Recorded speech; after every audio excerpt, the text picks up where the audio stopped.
Yun mga idol, may gagawin tayo. Pinaalala mo ito ngayon lang. So dahil lala mo ito, unahin natin to mga idol. So marami pa tayong gagawin na yan, no? So isa na natin. Ang problema nito ay battery at LCD ng Huawei Nova 5T. So dahil lala mo ito mga idol, di ko alam kung saan ito galing. Galing kay Sir Marnel Culaste. So ayan, shout out sa iyo sir. Dalawa ito, si Len Ram Canalis. So shout out po sa inyong dalawa. So sila po ang may-ari ng cellphone na to. Shout out sa iyo, idol.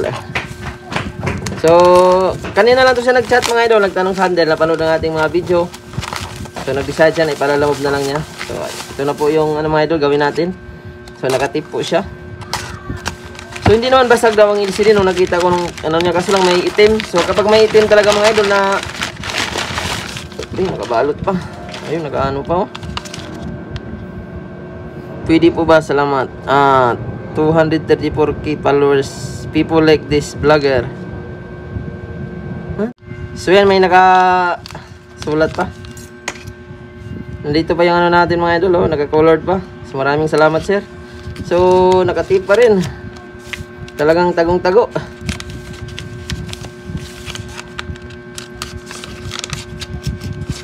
Solid followers natin si sir. May guhit LCD na 5 lubat loads. Papalitan ko sana screen at battery. So ayan po yung gagawin natin mga idol, screen at battery. So ayan, nakita ko kanina nung pinasa ni sir sa akin yung video, picture. May guhit dito sa gilid. Ayan, kitang kita yung itim pala oh.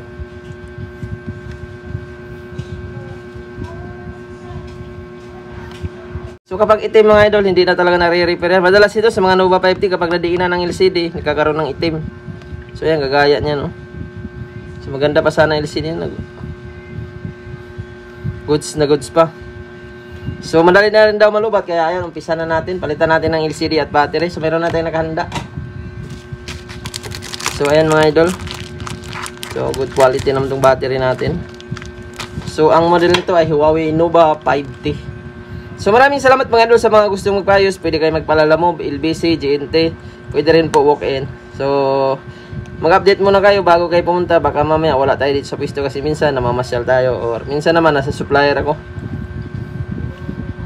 Ginadala ko kasi minsan ng mga pyesa, lalo na kung mga mamahalin, para sure bulan ang gawaan. Or kung wala naman tayong pyesa, at least alam nyo para di masayang ang oras. Kasi kung wala tayong pyesa at nandito na kayo, babalik ko yung kinabukasan. Mas okay yung naka-ready na yung pyesa kaysa babalik ka pa. So ang gamit yun ng pantastas. Kasi may yung iba naman dumadaritso malalayo. So wala tayong available, lalo na kung malayong malayo talaga, taga Laguna, Batangas pa yung iba. Walang available. Mapa-LBC natin kinabukasan pa, medyo matagalan. Pero kung bago kayo pumunta, may parts na tayo, di mauwi nyo na kaagad. So gamit tayo ng hot air mga idol, i-remove natin yung takip. At maraming salamat mga idol, naka 100k subscriber na tayo sa YouTube. So maraming salamat sa lahat na nag-support. Sa YouTube natin ay Julfon TV. At yung channel naman natin sa page ay Julfon TV Official New Page. So dalawa na kasi ang gawa natin mga idol na page. Dahil yung una ay nawala bigla yon. Kaya yung pangalawa natin, dati pang una talaga natin Facebook page ay Julfon TV. So dahil yun yung nawala, so dinagdagan natin ng Official New Page. So pag uwi namin yun ng Mindanao dati, pagbalik nawala siya. Bigla siyang nawala. Hindi na ma-recover. At ang dami kasing naghahanap sa atin mga idol. Bakit? Daming nag-PM. Kaya gumawa na ako ng bago agad. Hindi ko na ni-recover. Kasi marami tayong customer dati mga idol na ano talaga na yung kasagsagan pa ng mga didbot. Ngayon kasi marami na pong gumagawa ng didbot. Alam na kasi na-share na natin. Ang daming naghahanap sa atin. Hindi daw natin i-replyan. Nagko-comment dun sa YouTube sa ano natin, ng bagong page ko na ginawa. So hindi po ibig sabihin yun nawala kasi yun. Kaya gumawa agad ako ng bago para sure bulan ba. So hanggang ngayon meron na tayong 292 sa followers sa Facebook page. So maraming salamat sa nag-support sa ating Facebook page. So ang ating main profile ay Julius Valiente. So nag-upload din ako dito ng mga video mga idol. Meron tayong 182k followers sa Facebook natin. Facebook at page, magkaiba po yan mga idol. Profile kasi ang Facebook, yung page nakakunik lang yan sa Facebook.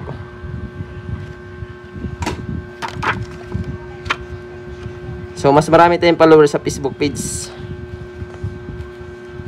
Sa profile, nauna kasi tayo nag-upload doon mga idol. Huli na ako nag-upload, mga 1 year pa lang ako nag-upload sa Facebook. Mag 1 year tayo ngayong July. So July ko rin po ginawa yung page ko mga idol, nakarang taon 2023. Pag-uwi ko ng Mindanao, so nawala siya. Pinatulog na ako ng gaway pag-uwi, pag kinabukasan wala na. So ayan mga idol, ang ganda pa ng ano niya, oh. First time pa mabuksan.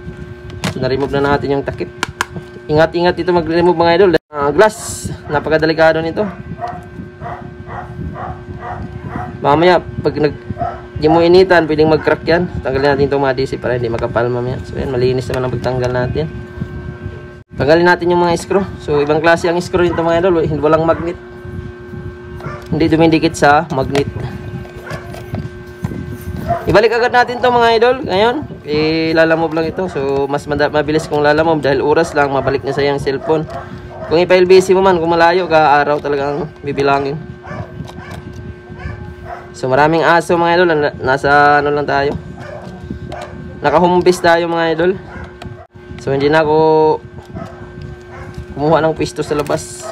Kasi dati nung pandemic talaga, nakilala din tayo dito sa lugar kaya maraming nagpapagawa, kaya di na ako pumunta sa dati kong pwesto sa mall.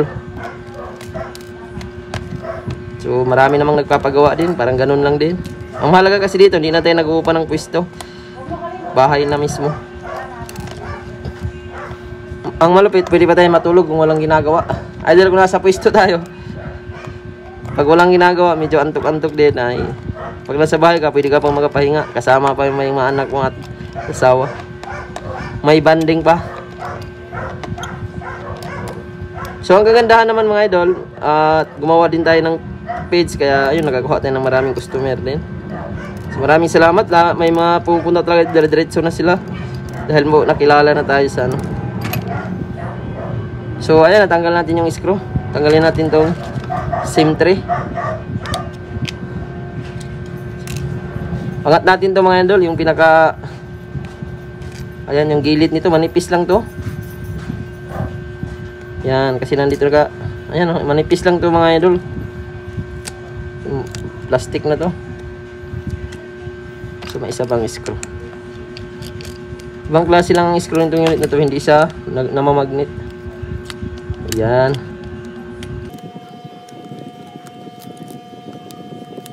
So, natanggalan natin. So, ito yung dito nakakalagay ang mga screw. So, kung napapansin natin, flat na flat pa yung battery, pero madali na malubat. So, battery na yan mga idol. Testing muna natin. Tanggalin natin yung battery. Tapos, LCD. Testing natin bago ikabit para mamaya supply pala yung LCD natin. So, yan. Brand yung LCD na ito mga idol. Replacement. So, may mga kaparehas para nito. Honor 20, Honor 20S, Honor 20 Pro. Pare-parehas lang sila. May mga compatible siya na LCD sa unit. Ayan, testing natin kung touch by touch.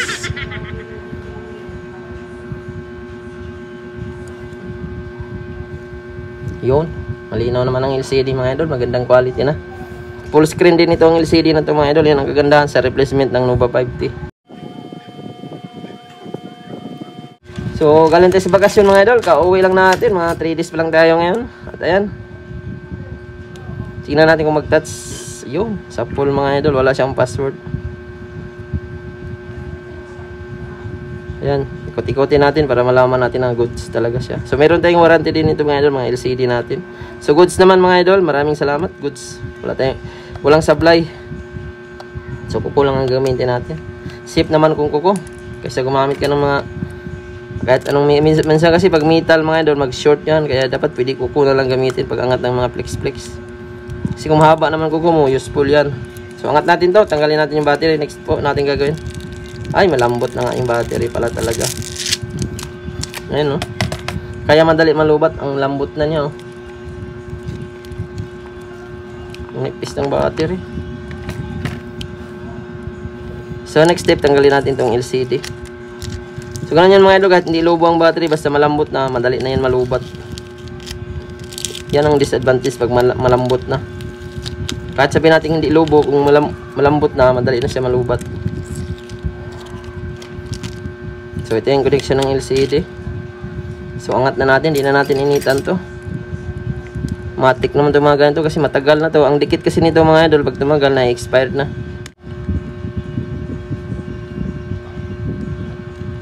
So in fairness ang tigas niya. Dapat nito malambot na siya. Yun. Yun, pasok na. Diretso na to.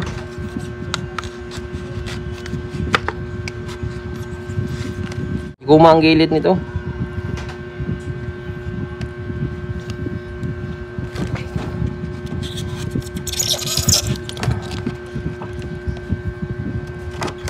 So, initan natin.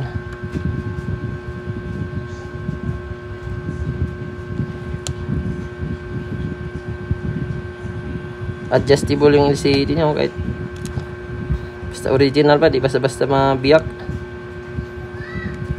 Kahit mayupi siya, susunod siya. Original LCD talaga.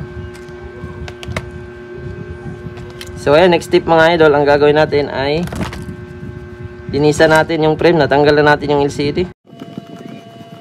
So kailangan malinisan natin yan para fitted pa rin yung LCD. Hindi siya angat.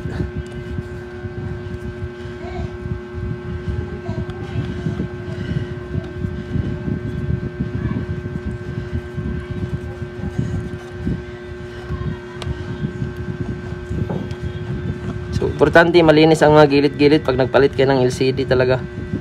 Kahit sabihin natin first time nyo pa yan napalitan, para kasi minsan may mga tulad na may mga dikit-dikit siya, makapal, hindi nadala. Kaya magulat ka, yung kabila fitted, yung kabila hindi, kasi may mga dikit na natira.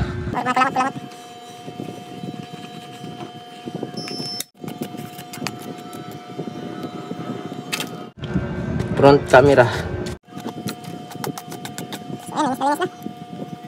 kahit malinis na, linisan pa rin. So ayan, ito yung papalit natin. So tanggalin natin tong red ito ng camera, baka magulat ka, hindi magpit ang harap. So ito dahil nakadikit ang flex, diretsuhan na to. So huli na tayo nagdidikit mga idol, pwede nyo rin dikitan bago nyo ilagay yung mga screw. So ayan, pit na pit siya.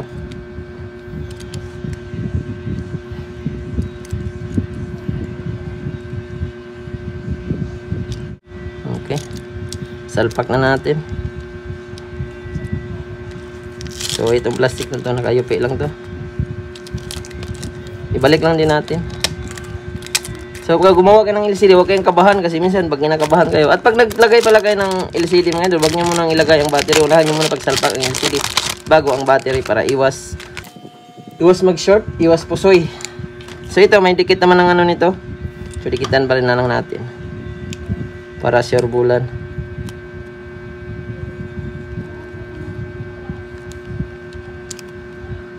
So may warranty din tayo sa battery.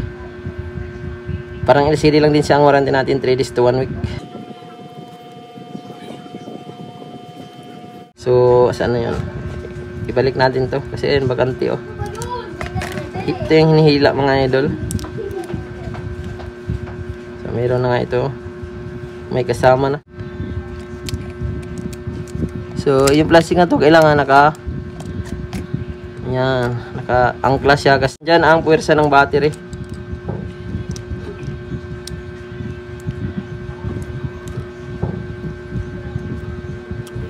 Kita natin to, mukhang umangat siya.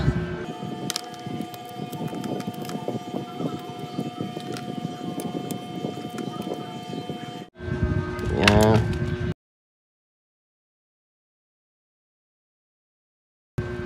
So tingnan natin kung mag-charge o mag-touch by touch. Yan, tingnan natin kung mag-charge. Kung gumagana ang battery, ayan, mag-automatic on talaga ang mga Huawei.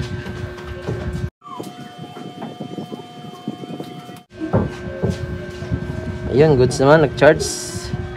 Try natin i-off kung mag-charge.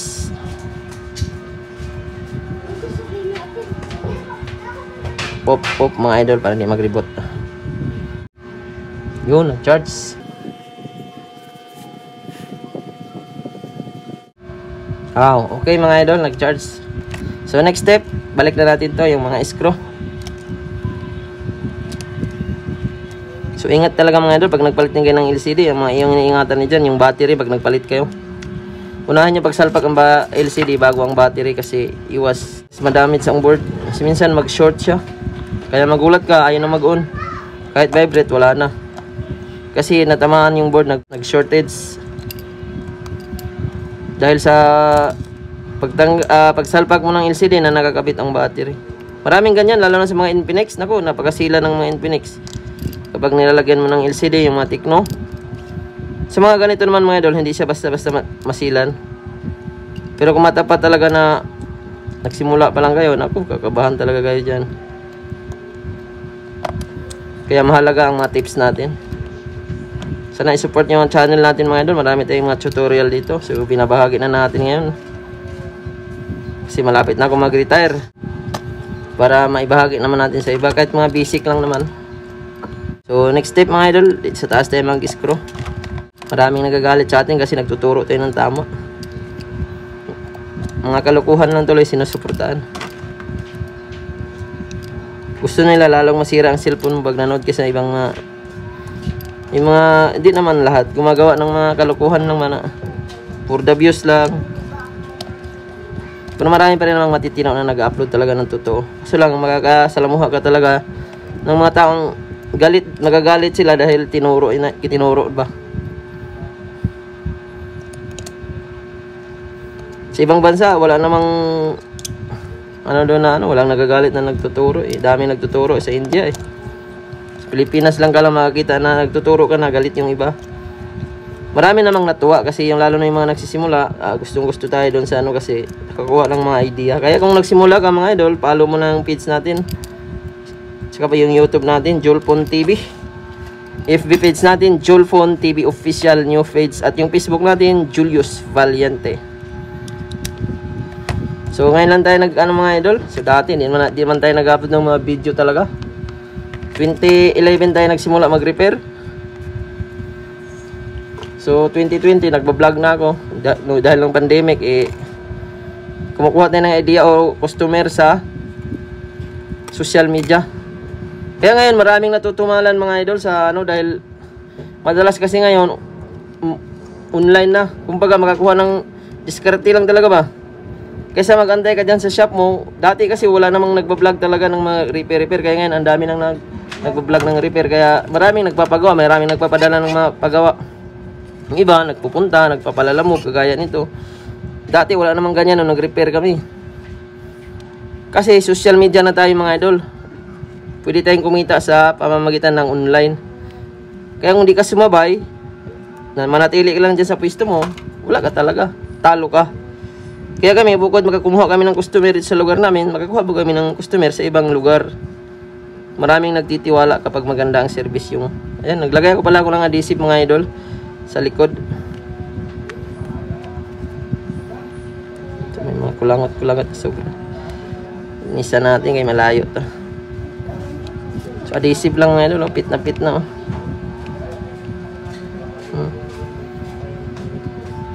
Saka natin dikitan ng screen. So 70%, ibig sabihin nagdagdag siya. So ayan, pit na pit pa yung LCD. O dikit na lang ang kulang, pati likod okay na. Dikitan na natin. Kaya mga idol, kung isa kang technician ngayon, maggawa ka ng vlog mo para turo ko sa'yo kasi more on social media na tayo. Kung kagaya ka pa rin dati na hindi ka sumali o hindi ka sumunod o hindi ka makisabay, wala ka talaga, talo ka talaga. Marami nagsabi natutumalan daw sila dahil sa mga video. Hindi, matumal lang talaga ngayon kahit saang lugar, matumal talaga. Kahit pumupunta ako dun sa dati kong shop o dun sa mall na inano ko, wala naman silang mga social media, kaya ayun, matumal talaga. Kaya yung iba gumagawa talaga ng nagba-vlog sila, pinapakita nila yung gawa para makakuha ng customer sa online. Ganun lang yan mga idol. Kailangan natin sumabay sa mga makabagong technology ngayon, teknolohiya. Talo ka talaga kung mag-antay ka lang ng customer. So So ayan, punasan natin. Yan ang ano ngayon. Makabagong teknolohiya na tayo, kaya kailangan natin sumabay. Huwag kang umangal-angal sa ano na ganito ganyan. Normal matumal talaga kahit saan. Kaya kung hindi ka sumabay, talo ka. Yan lang ang masasabi ko. Kaya di wag kayong magalit kung may nag-upload ng mga video na ano. Dahil isa yan sa mga rason kung bakit tayo nagkakuha ng mga customer. Kagaya nito, nagpalalamog si sir. So pang-apat na lalamog to ngayon. So iba, hindi ko na binibideo kasi lalo na pag maraming gawa talaga. Mas inuuna natin lalo na yung mga walk-in, mga ganito na nagpalalamog. Punasan natin yung mga sobra-sobra. So pag nagdikit tayo mga idol, gilid-gilid lang ha. So ayan, fitted na to mga idol oh. One shot, 26 minutes, wala pa tayong 30 minutes. So daldal pa tayo ng daldal. Kung hindi tayo nagdaldal nito, mga 15 minutes nito, okay na to. Ayan, okay na. So tingnan natin kung mag-touch. So ito yung pinalitan natin. Battery. Ito namang LCD. So dalawa. Ilagay na natin daw. Ibalik natin to kay sir para may souvenir si sir.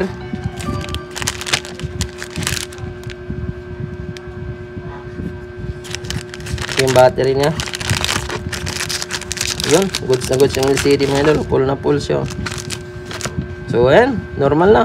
Touch na rin siya. Ang lambot oh. Full. So wala kang makikita ang puti-puti mga idol oh. Kasi pag nalinis mo kasi yan, wala talaga yung mga puti-puti. Kaya minsan, pag nagpalit ka ng LCD, may mga puti-puti. Kasi yung mga kulangot-kulangot, yan, mga bilog-bilog na yan, pag tumama yan doon sa ilalim, hindi mo malinis, hindi mo mabrasan, yun yung mag-cause ng mga puti-puti or dot. Minsan naman, balaktot ang frame, so normal din po yan. Pero ito naman, talagang nakaano ang frame niya. Naka-straight lang, ayan, sobrang lambot, oh. Ito tayo sa tics. Ayan, ang lambot niya mga idol. Isang pindot lang, sure ball agad.